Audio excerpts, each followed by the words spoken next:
One slate. One slate.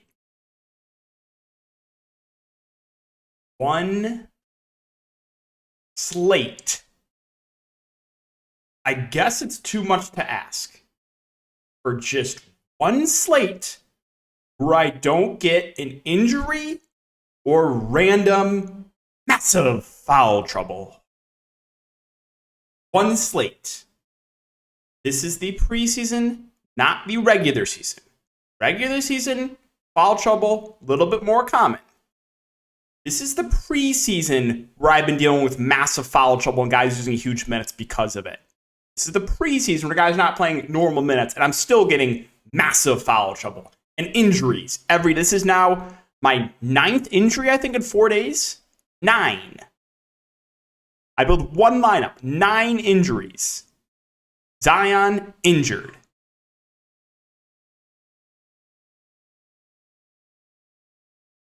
Just building my case. Just building my case. Just there's 2 slates left in the preseason. Can I have one of them without an injury or massive foul trouble? Nurkic, massive foul trouble, cost me thousands last night. Zion injury. I had 3 injuries the night before that. It's just like, what is going on? What is going on here? Am I cursed? I think I'm cursed. But I did tilt enter the late slate. And hey, I didn't have an injury or foul trouble on the late slate. Oh yeah, I took it down. You see what happens when I don't have an injury or massive foul trouble, when I don't run awful? You see? Takedown. So I entered 5 lineups in the late slate. I had all of them at MPJ, but then realized I was talking shout out Tori. I was talking with them and figured out there was a lot of people that had the same lineup. So I was like, all right, I'll make a couple of pivots. So I pivoted 1 to Bruce Brown, 1 to Ish. I was going to pivot 1 to Biyombo too. I didn't have enough time though. So 3 stuck with MPJ, and those 3 lineups finished in 5th.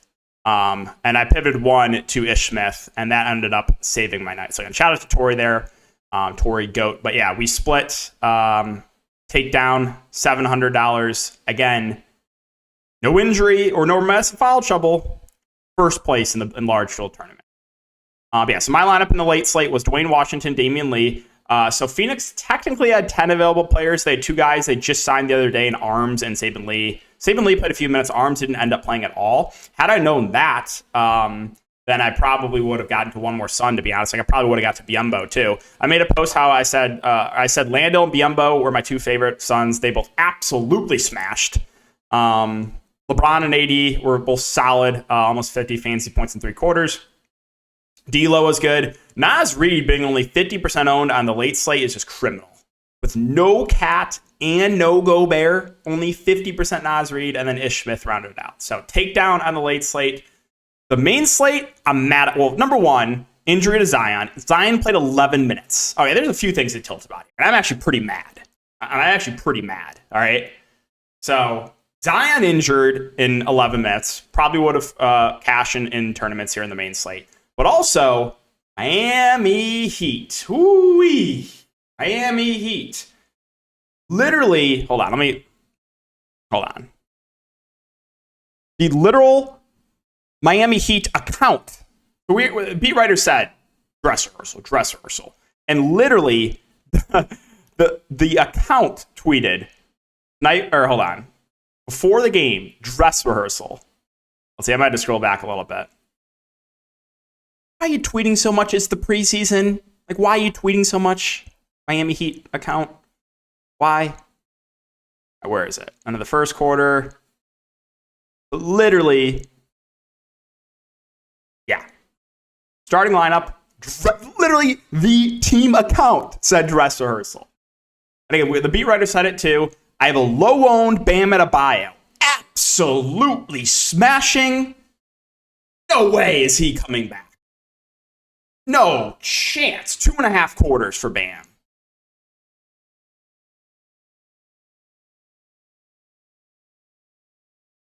Zion injured. Flat out live from the Miami Heat of a dress rehearsal. That's not a dress rehearsal. They played 2.5 quarters. They literally played more in a preseason game a few games ago. Bam Adebayo played more minutes. But I am mad at myself for not leaving flexibility. I talked about this in the Patreon stream, right? Because we had, 5 early games and then 3 late games. And we only really had news for the Lakers in the late game that the starters were going to play 3 quarters. Every other team we really didn't know. And I was like, I only have one spot, and that was LeBron James. So I didn't have any flexibility if something happened. And I'm kind of mad at myself for not leaving myself flexibility because we had phenomenal value open up, right? Like, I would have 100% played Jock Landale and Naz Reid on the main slate, but I didn't have any room. All my other spots were locked up. So usually I do leave myself flexibility too, so I'm kind of mad at myself for that one. But either way, again, Bam Adebayo, dress rehearsal, yeah, okay. And then Zion Williamson injured again. How many injuries do I have to deal with? But so that was my main slate lineup: injury and the flat out lie of the Miami Heat, and not leaving myself a mistake by me for not leaving myself more flexibility. That is I'm mad at myself for that. So overall, still a very profitable night. Took down the late slate, won over $900 in this contest. So yeah, that's the recap. So let's talk about this 2-game slate real quick, though. If you guys are looking for more in-depth content, you can check out my Patreon linked down below. A lot of different packages. And then Prize Picks is the sponsor of this video. You can use the code DKDFS for a 100% match up to $100. Prize Picks been running bad last couple of days. Hit the over and Tyler Hero points, but Jarrett Allen over did not hit. He played a lot less than I thought. He played 34 the first 36 minutes last game, but then only plays like 25 minutes tonight. Probably kind of got suckered into that. So I'm kind of mad at myself for that one too. But yeah, that is the recap of everything. So let's talk about, it's only 2 games tomorrow. I think we have a big slate on Friday though. So Memphis and Detroit. So we don't know anything yet, but Memphis did play their starters like a dress rehearsal last game. So you might see Memphis rest everyone here. I think that's definitely possible. Now, if we get the same guy, if it's the same scenario where it's another dress rehearsal from Memphis, then obviously I like the starters. Bane went for like 30 real-life points. John Morant started like awful, but ended up salvaging. So those two would look really, really good. Brooks would be a fine play in the mid-range. Aldama and Adams would both start in the front court. Would prefer Adams to Aldama, but Aldama would be a fine option. Tyus Jones would be playable off the bench. I would like Brandon Clark off the bench as well, 4.1K, and that would probably be it.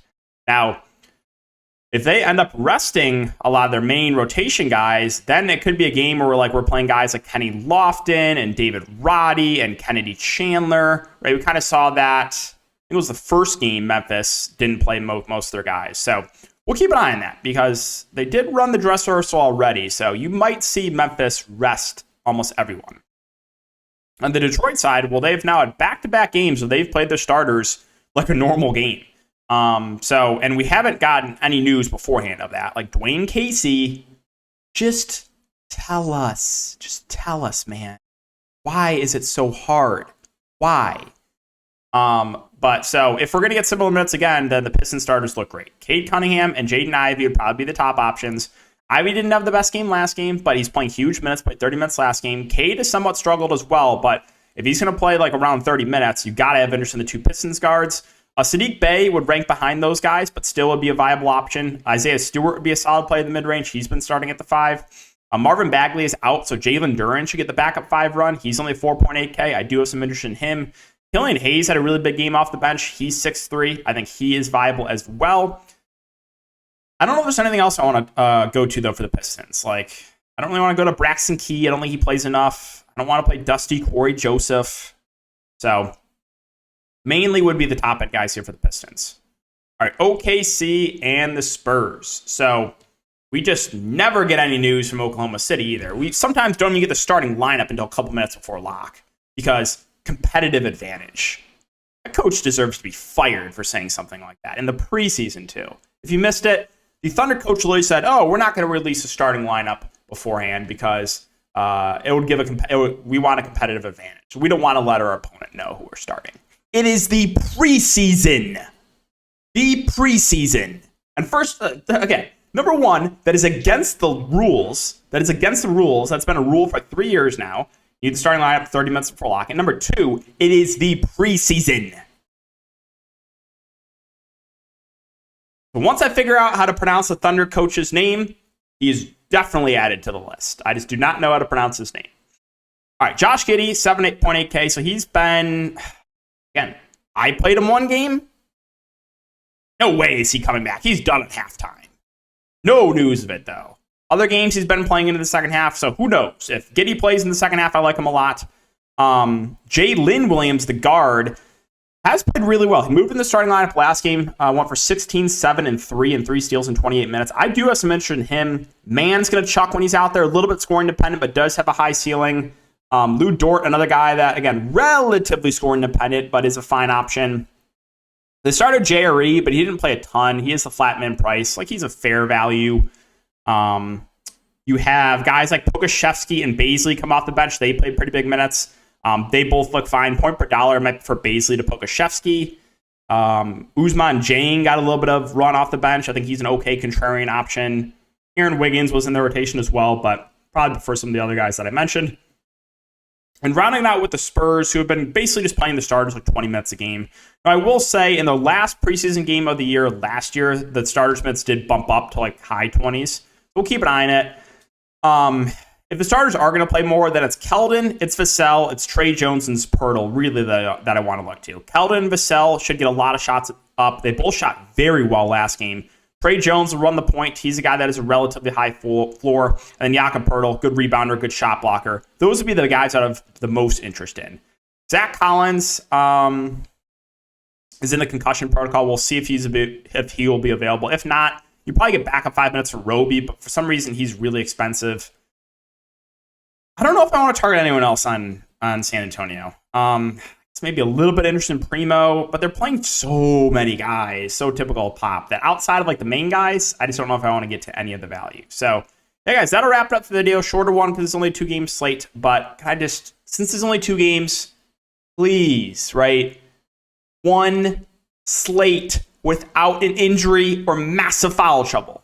It is the preseason. I should not have to be dealing with this stuff.